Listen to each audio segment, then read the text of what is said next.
Hi, guys. Thank you so much for joining for this very special episode where we get to talk together with Charlie Peacock and Andi Ashworth. Such a fun couple, such a sacred conversation on why everything that doesn't matter matters so much, the way of love in a world of hurt. This is a topic surrounding what we can do in not just the big, profound, life sort of echoing, reverberating, epic ways that Charlie and Andi have done through the world. If you know, they're a four-time Grammy winning couple who has hosted everybody, famous celebs down to their own kids' youth, and so many others in their art house in an over 25-year span, along with all the producing, writing, songwriting, with credits leading to the Civil Wars and you name it. They've been probably part of it.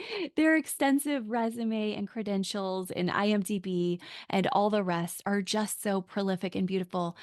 But like I said, we're not just talking about the big stuff today with them. We're talking about the everyday little things that have come to matter more to them as they've processed, especially over, yes, over 50 years span together, incredibly, but even over the last 7 years, especially, of taking some time to reflect on legacy and what matters most. And we get to share in that today and on the pages of their book as we talk with them in a conversation, yes, about Enneagram, yes, about their love story, but also about what matters and authenticity and being real and being people who know how to give and who know how to rest. So I love when we get to have these conversations with these juxtapositions of, we know we have a lot to do and we know we get weary.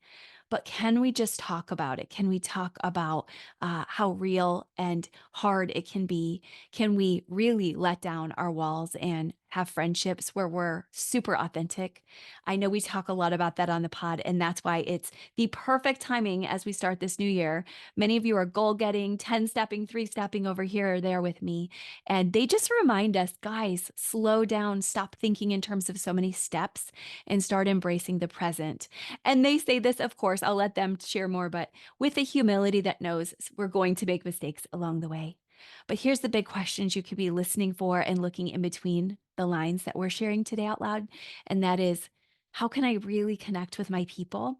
And as you'll meet them, we'll talk about how they're heart types and how they can truly give us that reminder for those of us like me who are analyzing, thinking, or you're doing out there, you're in your body and you're just going and going. And they just remind us to sit and be there with people. And even the heart types who are busy, you guys can hear this too. So let's do this work. Let's learn how to just live a little bit more wisely and richly from Charlie and Andi today. Thanks, guys, so much for joining us. Charlie and Andi, I am so happy and honored, and all of our audience is, that we get to have you on the E&M podcast. Thank you so much for joining us. Yes, we're so delighted to be with you, Krista. Oh, Thank you. yes, of course, with your writing, producing, music, everything you're sharing through you, this generation, your kids' generation, and onward. Now we get a new book from you. We're going to talk about that. But first, our audience, of course, you know what they want to hear. Enneagram type, they want to hear about how you met. So would you mind sharing a little bit of your story with us? Absolutely. Go ahead. Yes. Well, we have been together for just in life a little over 50 years. We met in at marching band practice in our freshman year, right before our freshman year of high school. Yeah. And at first we were just friends. We grew a really close friendship and we could just talk and talk and talk about many things. And then in our sophomore year, right before that started, we began to see each other and you know, whatever dating was back then, which was bike riding and Walk to the park. going to the park and going for ice cream and all of those things. And we just had a lot in common. So we could have we loved having long conversations. And during one of our early dates, my husband to be at that point, who was my boyfriend, brought me a little turtle in a little Chinese food box. If anybody's been around long enough to know the days when you could go to the dime store and get a little turtle and bring it home and keep it as a pet. Oh my, That was his first gift to me.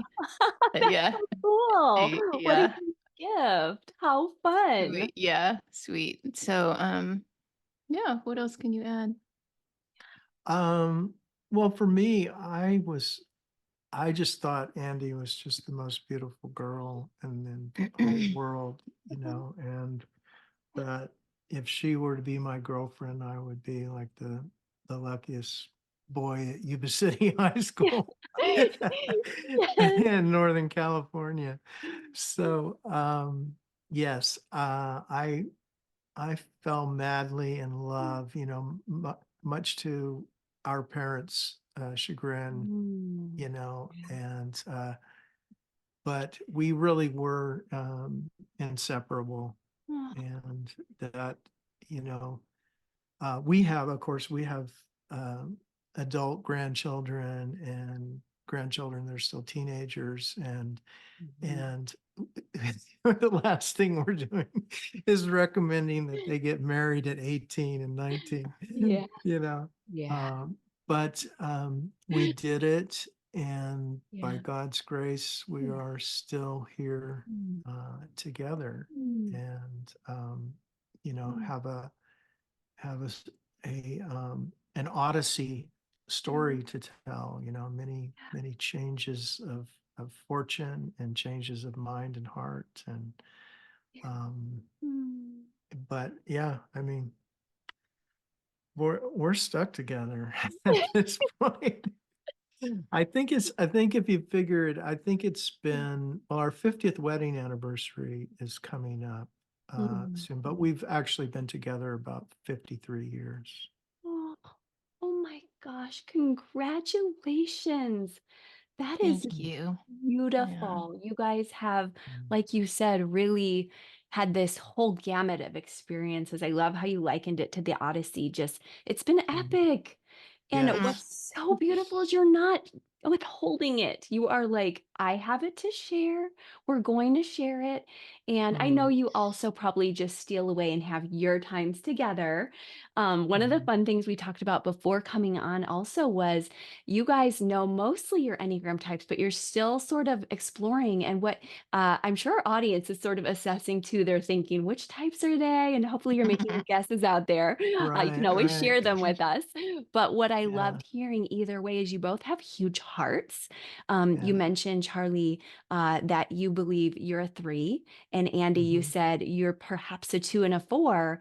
And what's Yeah, fascinating about that is those types really like to spend a lot of time together. So you really yeah. Hmm. described that already. I know you're right on. I'm not sure Hmm. whether Andy's a 2 Yeah, or a 4, but yeah, tell us about that, because that's something all of our heart type listeners would love to hear is how do you manage spending a lot of time together and then maybe pulling away and taking little yeah. breaks? How do you do that as heart types? Yeah, we're very content to be Mm. together. I mean, like Andi described, we've always been that way. Um, Now, I will say this, um, Andi is probably, and you correct me if I'm wrong in this, Okay. but you're probably the first, to get cabin fever Mm. Mm. among the two of us, Hmm. you know, Mm. whereas I can, like, stick it out in one room doing one thing, for a long time, like more longer than most humans, and that's what has made me, a successful Yes. record producer, is because, you give this dog a bone and you're not getting it back until it's chewed. Mm. Oh, I love that. And that speaks to the energy on that 2 side of you, but also the 4 side of your, like you have these wings. And Yeah, it, of course, she may represent those wings too, because she's surrounding you with her type. But like I'm just saying yeah, from what you just said, Charlie, like you're 4 side is your artistry, your 3 side is your producing, this 2 side of you has the energy flow. So it's a very good space for you that God put you in, obviously, to do this Mhm. prolific work. But then to have a Yes. Yeah. partner who gets that, who's running with this huge heart of love. You said she gets Mhm. cabin fever a little sooner. And by that, I was wondering, because this also distinguishes the 2 from the 4, Andi, do you get more cabin fever like I need to have a little space to create and I need to go withdrawal? Or do you get cabin fever like I need to get out and I need to get my big energy out? Um, well, I'm very relational, so I need to have at some point in the day, if we've been working just in the Yeah. house on our different things or together, whatever we're doing, we have worked at home for a very long time.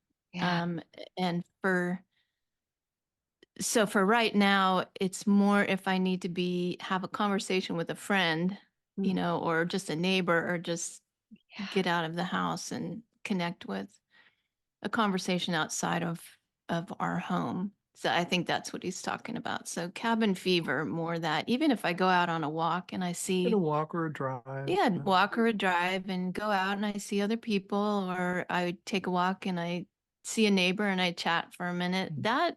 that really helps. That fills Mm, a place in me. Or yeah. So, but in terms of how I get filled up, I'm more classic introvert. So I do get filled up to be with people by being on my own, you mhm. know? And so that's why I'm a writer, because I can That's what I be was. in a room and write for long periods of time. But I also need the people part. So I can't Mhm. Yeah. just be all the way one or all the way the other. Yeah. Sadly, and this is a part of my, character development at 67 years of age, that where I want to be more personal and not transactional only. Yeah. And Yeah. and I didn't even realize how transactional I was because, I had spent 35 years in a recording studio, Yeah. always surrounded by people, Mm. right? Mhm. So I didn't, yeah, and they were my friends. They still are my friends. I Yeah. love them deeply. But we were all carrying on a kind of transactional relationship to a certain extent. And so now at this age, I have to be really intentional about saying, hey, that person wrote to me. I'm going to get back to them and see if we can go have coffee or something. I'm going to get out of the house and I can do that Yeah. because I am that classic child who can play by themselves. Mm. And I don't, unlike Andy, I really don't, I get to that point very, very often. I mean, a few times every year, Yeah. but it really is true that I can stay on task. If I Mm. have a vision for something that I'm creating, I Yeah. can just stay on that task, stay on it, stay on it, stay on it Mhm. until it's complete. And then, of course, I have these, perfectionism parts where, I have a vision for what completeness or wholeness looks like. But yeah, so this time of my life, I'm working on more on less being less transactional Yeah. with other people and just being personal, just being with people. Mm. And also being a public person, that's something that you learn that there are people who are coming to you for transactional reasons. But Mhm. we've been so fortunate to spend so much time around younger people in our Mm. life. That's nice. And they may, like for me, I may meet with a young songwriter, and of course, they're hoping that I can help them in some way. But really, ultimately, they want to be heard and they want to be known and they want to have Mm. somebody who's present with them. And Yeah. so in the early days of our work, when I was doing that with Mm. musicians, Mhm. oftentimes that part of their person that they were so hungry to be fulfilled in that way, Andy would meet them there Mm. so quickly. whereas I wouldn't even wake up to it until like, 3 weeks down the line, but she would pick up on it and she would be the person that would really lean into them, hear their stories, Wow. feed them, care for them. Mm. And in that way, we really, really worked well together in terms of loving and caring for people. Mm. Yeah, Krista, a part of our story is that for most of our life in Nashville, we lived in a place called the Art House, Mhm. which was a 100-year-old church that we made into our home and recording studio and a gathering place for community. And we in that life, we had many, many people in our home all the time, kind of in and out all day long, or house guests or gatherings. And so that was a sweet spot for me in terms of relationship, and I could really go the distance with people. But I also really had a place, a shut off where I just needed to go and be by myself and go close the door. Yeah. So it was a challenge in that way, but it's something we were both called to, and we lived for about 25 years. Mm. Mm. So that was a big part of our story and us learning really who we are and who we were. And Yeah. Yeah, that's beautiful. And I think that it helps us to see the hospitality that God gave you as a gift as a couple. When I try to work with couples, I often think, what is your unique mission together, the way you shine for Mhm. Christ? And that is beautiful. You bless so many people on not only a wide level, but a very deep, rich level when you spend time in your home. I also hear you saying, Andi, that when you were dealing with all of these people in your home, the introvert part of Mhm. you really needed to be exposed to. Tell us if you felt like, and I feel like this, I want you to know that fours and twos have an arrow to one another. So, in other words, a very Mm. close dynamic relationship. So, you obviously have both pieces, but it Okay. might help you to distinguish. And after we get off the call, I can even do a little bit of a deeper dive that I'm not comfortable doing on the show just because Mhm. I love privacy too. But Yeah. here, I just want to say, like, um, what I was going to ask you is, did you feel like you felt too bad to tell people when you needed a boundary? Or were you like, I have to have this. I know I need to withdraw and I'm just going away?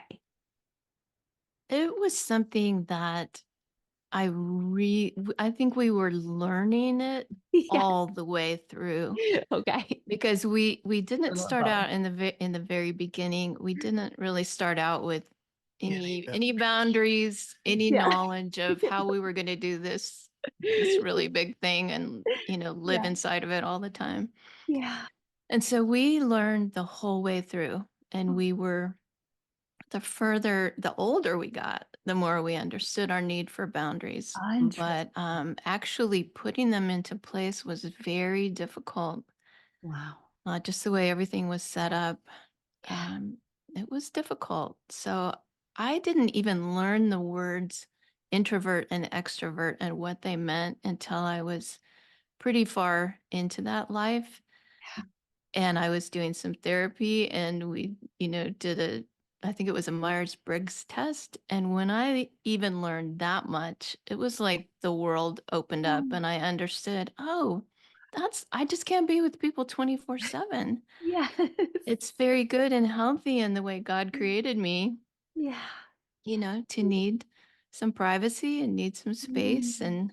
And I Mhm. can come back and I can be with people and I can be fruitful in it. But, the boundaries and the limitations are actually good and right. And so that was kind of revolutionary, Mm. for actually both of us to understand that. But I don't think there was ever any point where we could perfectly put that into place, but we kept trying. We kept trying. Oh, and I think think Jesus shows us that in the stories of the Bible as Yeah. well, because sometimes he Mhm. would say to the disciples, keep on going, keep on giving a little longer. And Mhm. yet he would go to the lonely places and on the mountain. And so you guys are really saying you walked that out, you lived it out, you learned it together. Sometimes there's bumps in marriage when one of us learns it a little faster, which I think is fascinating That's for the right. marital Yeah. shadows when we try to Yeah. pull the other one into our learning and the other one's not ready yet. So you guys Mhm. Mhm. have so much richness. I love how you're aware of that. And as I said, we can let our audience kind of deduce, and also I'll just like super brief after we end, give you a couple more distinctions. But tell us a little bit about just the creativity that you both obviously have as writers, as producers, as musicians. What do you feel like that does for those of us listening who want to become more creative, but we're like, I don't have time? What does that do for us emotionally when we allow ourselves to create, to spend time in that space? Do you wanna? Yes, I'll jump in. I don't think I can remember a time where imagining and creating wasn't an essential part of my emotional framework. Mm, Um, in fact, uh, in the last couple of years, I've actually had to address the subject of imagination, um, not in a positive way, but to look at the negative side effects of it as mhm, well, in terms mhm, of an escape, uh, mhm. almost like a substance abuse problem, right? Yeah. Whereas it was such a safe place for me. And I think that that goes back to my childhood, Mm, um, in in ways that the tricky part for me was that if I had used imagination and creativity to create a safe place for myself as a child, continued that pattern into adulthood, what ended up happening is the world applauded me for it. mm, Right. So not only was it good for me, like, yeah, that's mm. good for my brain, Yeah.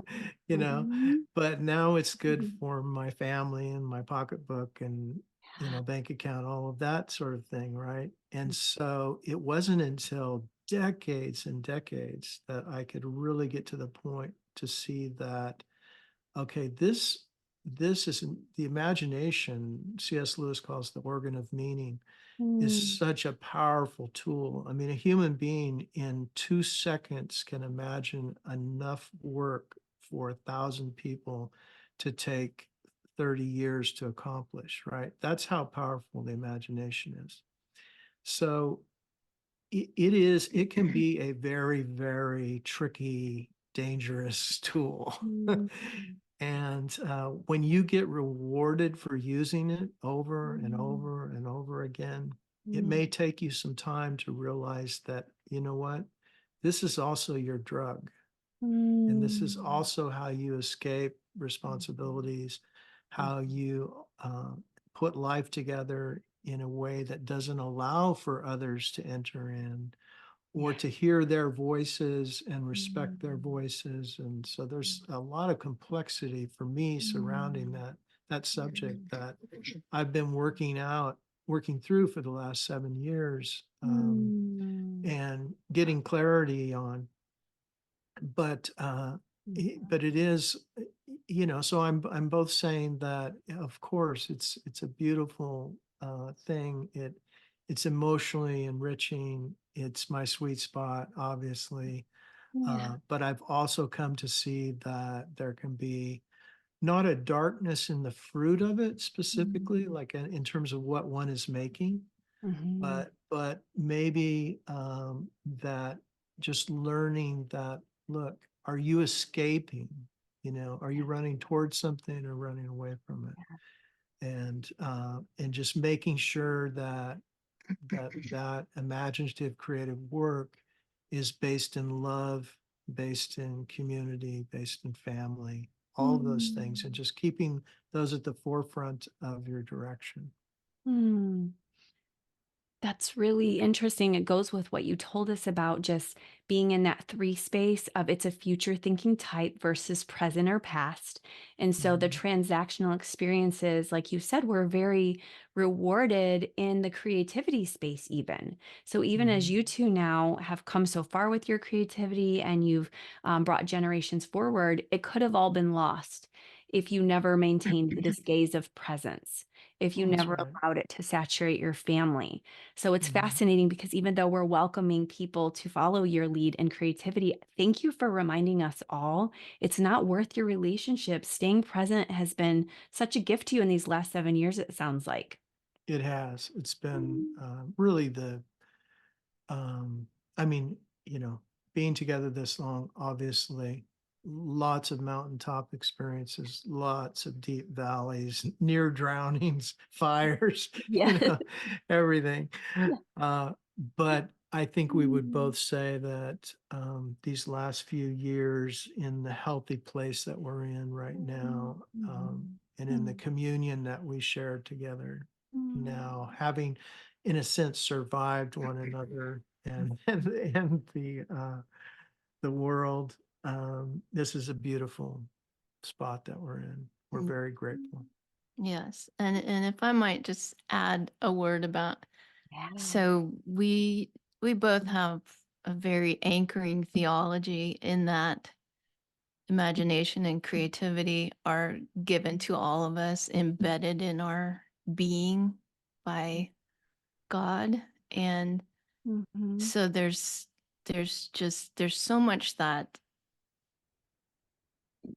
we're creating all day long. We're even thinking about it. We're not saying, hey, here's the thing we're going to go create. And some things we are, Yeah. but also there's, even for me and for both of us, we think of creating memories with our family, creating memories with our Creating grandchildren, mood. creating a mood in a room, creating a meal, which is something that I do and have done for much of my life, is to cook, and cook for just to keep us going, but also for lots of other people. And um, I'm a gardener. There's just so many ways that we're imagining for good, and Mhm. we're creating it. And it's just a very wide world of, um, it's not small, it's very big. And according to the gifts and the callings that God gives each one of us, we have all kinds of ways that we live out what it means to imagine and create for the good of others Mm. Yeah. in a lifetime. So it's really a big, big topic. Yes, it is. And I think what I was alluding to more was probably my function inside the sort of the entertainment corporation, Mhm. that whole Mhm. interaction over decades and decades Yeah.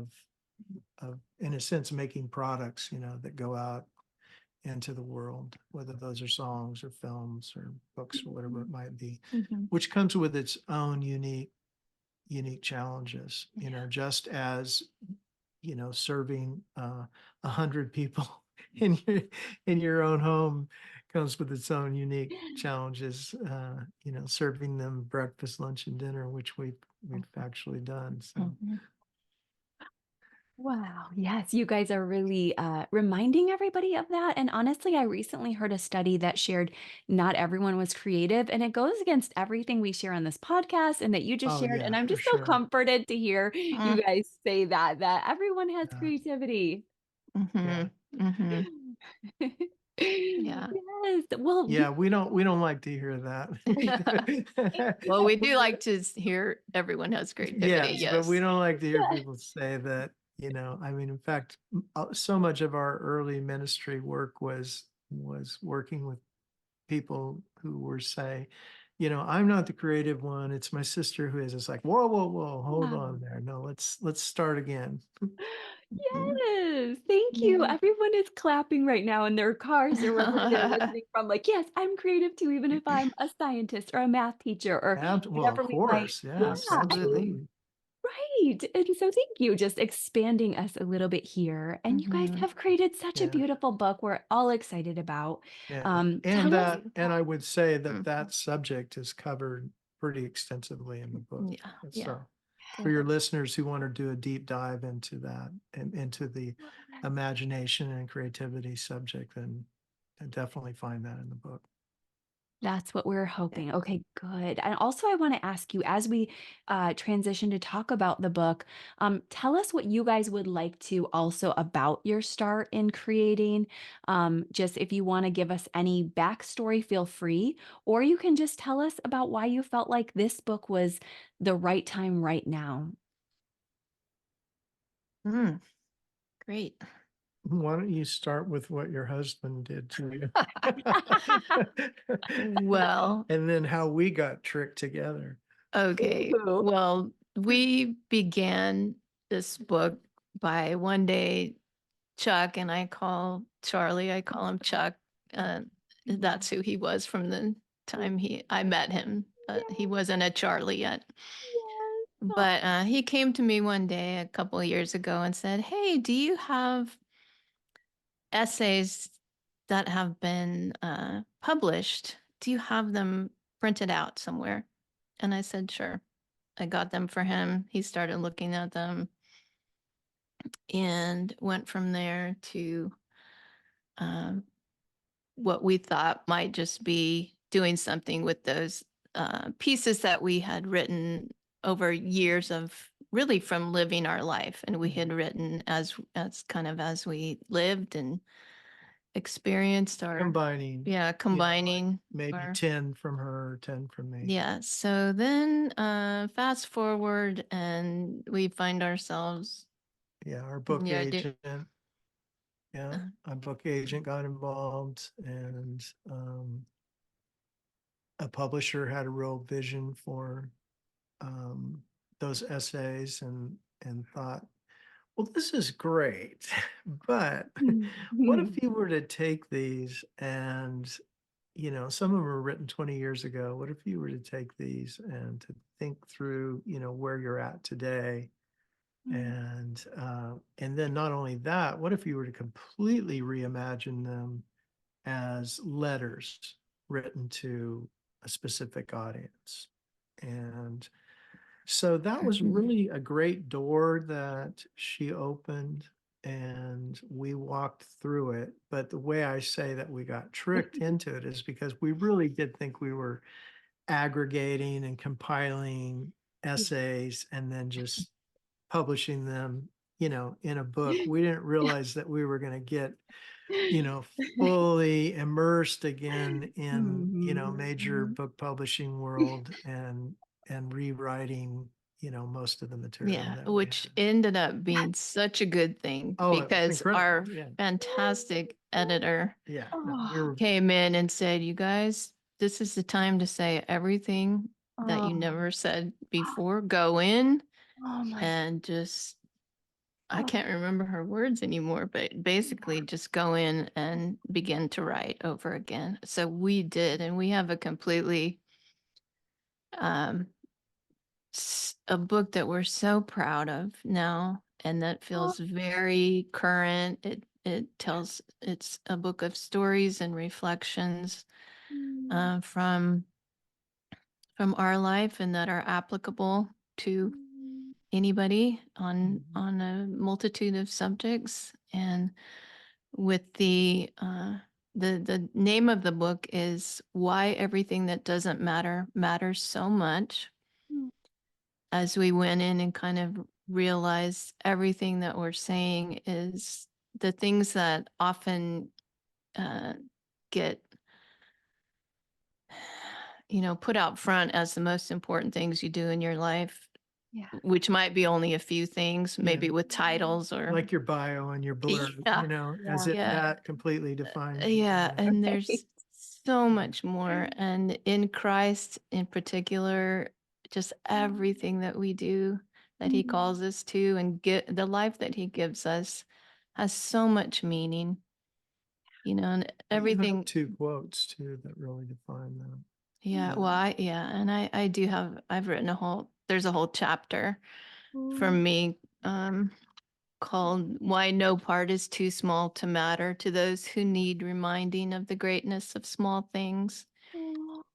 But that is, yeah, so that's a theme of this whole book for each one of us to really see that the life God gives you is, it just, you can't, like, you have to understand the importance of the small thing, even as much as doing the small things to keep life going in a household. You know, I never use the word mundane. I don't like it.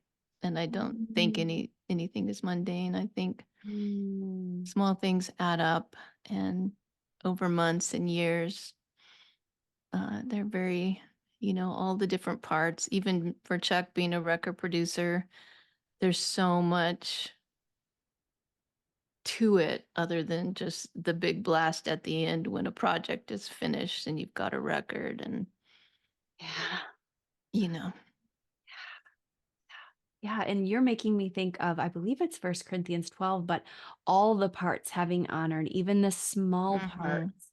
And you're Exactly. sharing that there's joy and love and touching each part of our lives when we remember that these are not insignificant. Thank you for saying you don't like the word mundane. I don't like it either. I didn't know I didn't like it till you said it. yeah, You're right. Nothing is yeah. mundane I that think God. it's kind of a Yeah. diminishing word. So I I think care for for us,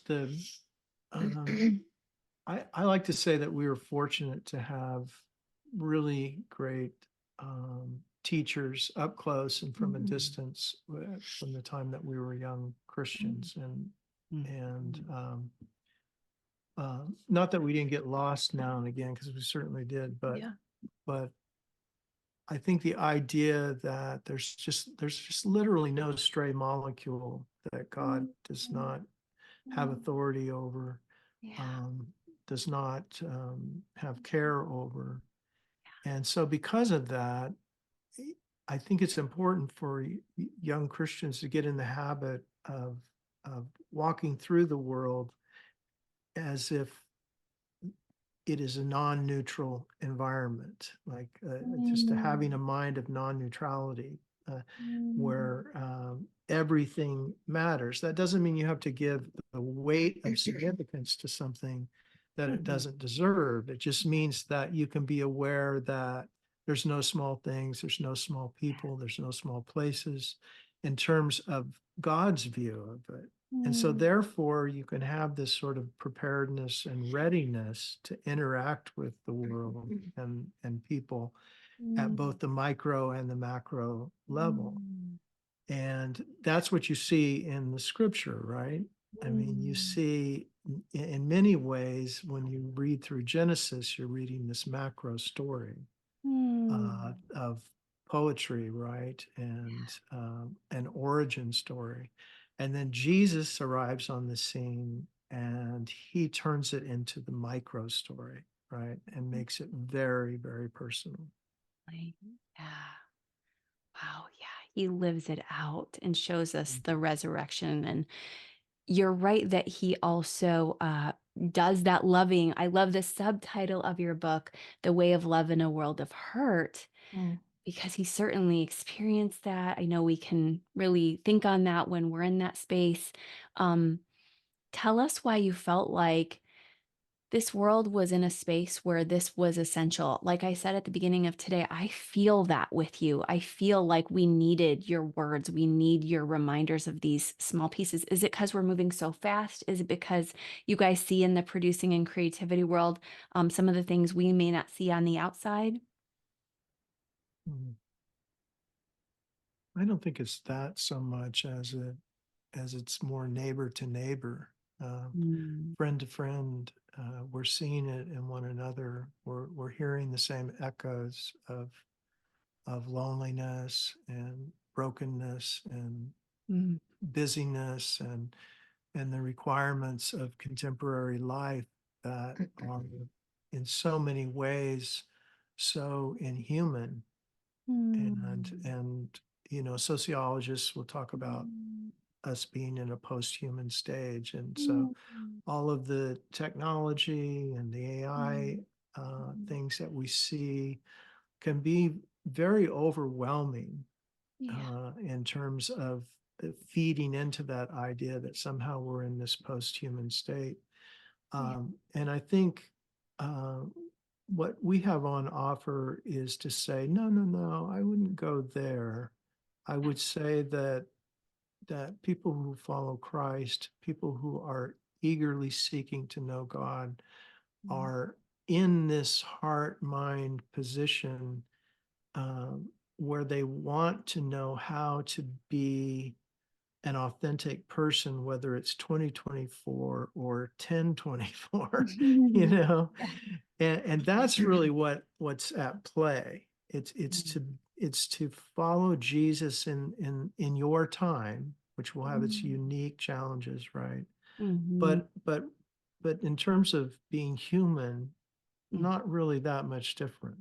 And Mm. so we want to bring people back to the hungers, Mm. the affirmations, and just the love of God for humanity, Mm. and Jesus being the one who's going before us and preparing the way for us to walk in and for us to have that confidence. Mm. And then don't be on your own. Be in Mm. community so you can say, hey, yeah, I hear all that, and that's great. I believe it. Yeah. But God help me in my unbelief, because Mhm. walking it out day to day is really, really difficult for Mhm. me. And then when you tell that to your brother or sister, to your people in community, they don't reject you. In fact, Mm. they say, hey, come close, come Mm. closer, right? And that's what we're trying to do through this book, is to paint a Mm. little bit of a picture of that kind of community Yeah. that has a very wide view of what we've talked about before, a very wide view of imagination, creativity, a very Mhm. wide view of the invitation that God has given to us through Jesus, Mm. and also to just say you're not on your own. Mm. And you know what? You think you're broken? Mhm. Hey, spend some time with me, and Yeah. you'll get to see what broken is, Yeah.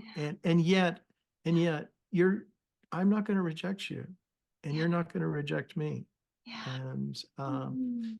we're going Mm. to walk this story together, uh, because we're not just doing our story. We've actually stepped into a very long story of Mm. God interacting with the human family. And so much of the book is about that invitation. Mm. Wow, it's so needed. And like you said, very timely in the way that we have this AI revolution upon us and the cynicism that has come to everyone with bated breath. Are we going to be taken over by cogs? And Yeah, so I yeah. like how you're saying, no, there's no way. God made humans uniquely, but we Hmm. have to have community. We have to be vulnerable. We have to be authentic. We have to share who we really are. Yeah. And your book, it sounds like very daring and risky in a great way to help people to see that versus just three formulas.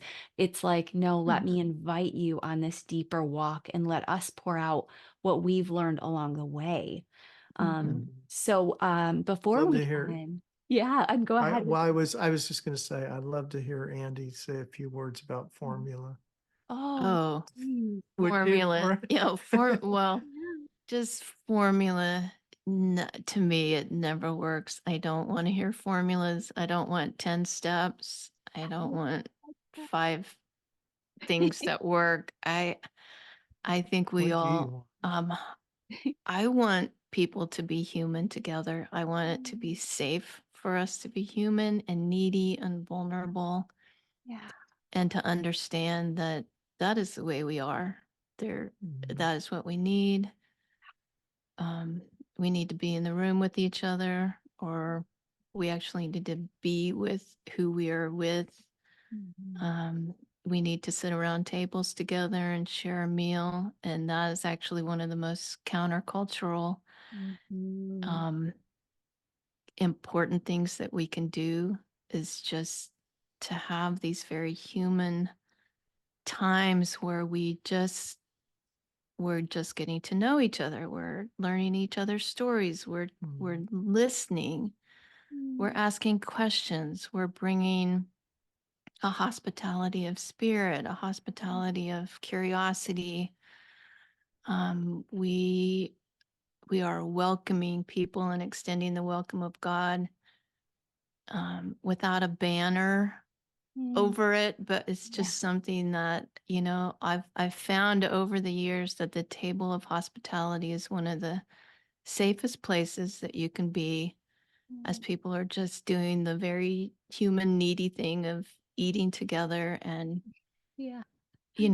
sharing stories and getting to know each other, or going deeper if we already know each other, and or creating the rituals that make a safe place for our kids or our grandkids of those repetitive things that become traditions. Just all of that, I think it just really feeds into something we need as human beings. And I think God is very present, and that has made us to need those kind of things. So yeah, the 10 steps to anything kind of approach. Yeah, we have, Not or formulas. yeah, Yeah. and let me just clarify by saying that we know that felt needs are real. Yes. Oh, absolutely. But we also know that marketing to felt needs is not the answer. Jesus comes with open arms to embrace all felt needs, and he's selling nothing. Mm. And that's the kind of people that we want to be in his pattern that he has established.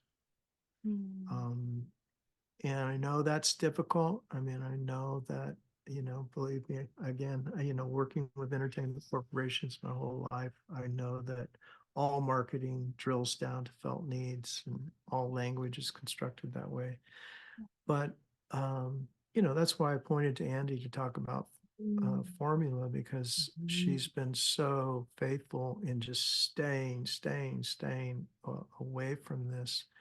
Even in all of our development of organizations and things that we've done with nonprofits and whatnot, it's just always been, we've just been the people in the room that are just really hard to sell to because we don't like reducing the whole big world of following Jesus into the world down to slogans and to elevator pitches and all of that. We do love introducing people to what we've come to believe is an authentic life of following Jesus, which is way more complex and relational than and mysterious. than will ever fit in an elevator pitch. Yeah. Oh, the mysteries of God are so beautiful. And I love how you said we can't just quickly, abrasively, or mundanely, fit things into these little tiny boxes that we make. Yeah. You're like, this is daily living. You can't just check off people. I heard you say earlier, you can, however, take breaks and introvert and find good ways to self-soothe. Like you Absolutely. both said, like there are pieces that need to be attended to, but within it all, if we're going to gather around that table, let's, like you said, not shame people with who they really are. Let's let them share. Let's be authentic back. Yeah. Oh, I love that. We can find that in your book, and you can just encourage people who are, I think many of us, very weary at times. Yeah. So thank you. So are we. Yes. So are we. Yeah, we are you. too. We absolutely are. Yes. And We yet woke up weary this morning. That's right. Thank you for being honest about that. Everyone here is thankful because we're like, we're not perfect. Are they perfect? They're so successful. And it's so nice to hear that you guys are real too. It's just beautiful. Thank you. Oh, yeah, absolutely. Yes. And we got to see your 4 pieces a lot there with your authenticity and uniqueness desires, Andi. So we'll check in later, but we also saw your 2 with your hospitality. But tell us where everybody can really get to this book and when, and just what we should do to get more of this wonderful conversation. Mm, Okay, thank you. Well, today marks the first day that the book cover is revealed and pre-order begins. yeah. And so that is, with Amazon, but also that's where they would like to see it in the beginning. But also we have a very favorite. Well, we have a local bookstore that we love, is Parnassus Books in Nashville. We have a bookstore that we love called Hearts and Minds Books in Pennsylvania, which is heartsandmindsbooks.com. But so really anywhere that books are sold, you Mhm. can pre-order Yeah. now. And the book is actually, Wonderful. physical book is available on March 12th, but Mhm. pre-order begins now. Yeah, as we're talking, yeah. Yeah. Yeah, and I mean, this is the kind of thing where if somebody does pre-order and they are, use Amazon, it's interesting that if you do pre-order, it's helpful all the way in the whole retail scape, in terms Mm. of getting positioning for a book. And so if any of your listeners are, yeah, I'll help, I'll pre-order it, Mhm. it doesn't hurt, Oh, it's great. but It's a very big help. but really for us, uh, we we're just grateful for the opportunity to have this book out. We're big supporters of the small bookstores and want to see them receive the book and do well with it. And really, honestly, any place that people can find it, including the library, you go for it. And we pray that you'll be encouraged and blessed by it. Oh, thank you. Oh, that's beautiful. I love it. And thank you for letting us know how we can bring this message out, light from darkness. So thank you guys. So Mm. beautiful. Thank you. Thank you, Krista. Absolutely. Guys, thank you so much for being part of this conversation with us. Wow, we have so much that we have gleaned, and I was already challenged to put it into practice as my type 4 daughter ran into my office after this whole production, and I was laughing because I was like, there it is. And she was on my floor needing to just talk and moan and think and take time together. And that's what I want to encourage all of us to do, is to just let our people sit with us and be more present and allow this book to transform our lives, allow this conversation to transform our lives. And just make sure you take one thing from today about rest, about helpful, healthy rhythms, about healing, about vulnerability, and bring it to people. There are safe people who want to do this work with you. And I'm so glad we can do this together. Check out the show notes for all that Charlie and Andi have to offer there. And we'll talk to you soon. Bye.